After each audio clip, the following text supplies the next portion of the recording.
going on, guys? This is Isotonic here. Now today what we're bringing you is a DNA bomb on TDM with a 50 plus kills. I think it's 52 kills non-lethal. This was done by Tyler, and it's not really about the gameplay in the background because as you've read the title, this is how to get consistent DNA bombs. Now I haven't chosen like a example gameplay in the background because they're either like old DNAs that I really don't, that we've deleted, or they're not entertaining, so I just thought I'd put something simple in the background, a single DNA with a high TDM kill.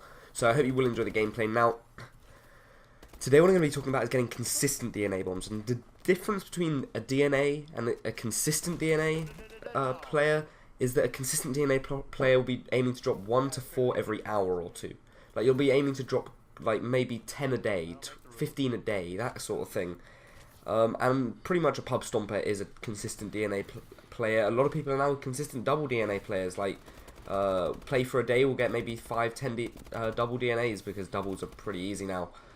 So, basically, what I'm going to be talking about today is some tips on which you can get better and you can become a consistent DNA player. Because a lot of people, they maybe drop 1 every couple of weeks, 1 every couple of months, or maybe there's that person who drops 2 a year. They are not consistent, they're just people that get DNAs.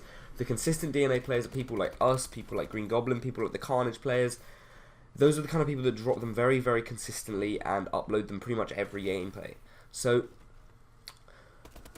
one massive factor that you have to play to get consistent DNAs is your lobby. Now, a lot of people are going to say, but it's pussy being backing out of lobbies with 5th prestiges. No, it's not being a pussy. It's not being a coward. It's not that you aren't good enough to play them, but you're not going to drop DNA against players who know how to play the game. That's one reason that we all reverse boost. Because think about it. If you're a 5 KD, I definitely recommend just making a new account, because the lower your level and the lower your stats, the better lobbies you get in. The worse players you find, the lower level players you find, because the matchmaking system works like that. It works down to your level, and it works down to your KD and score per minute.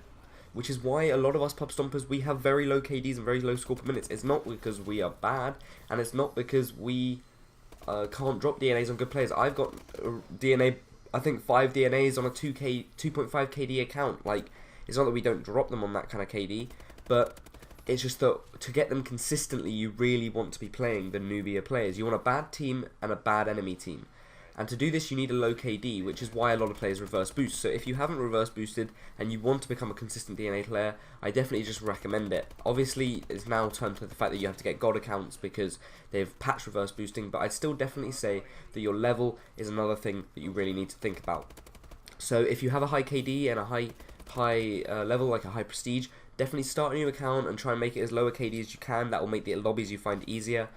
Now, let's move on to the other point, which is obviously not apparent in this gameplay because Tyler's rushing around, but I definitely say play something like 6v6 Dom or Ground War, because what you can do then is you can let the game play to you. Because if you think about it, if you want to drop a DNA in a game, you have to get, say it's a 10-minute game, you have to get 3 kills a minute to get that DNA.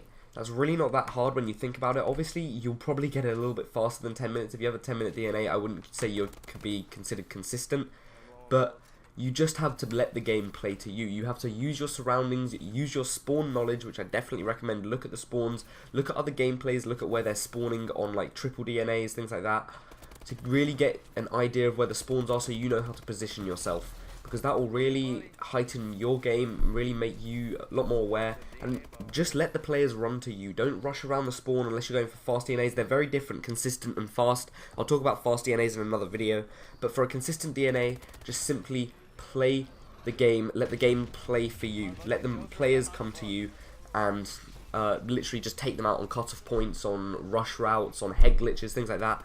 Because that will really get you your DNAs. So anyway, guys, I hope you did enjoy the gameplay, and I hope these tips did help you. Let me know if they did, and let me know how many DNAs you have got down in the comments below. I'd be really interested to find out.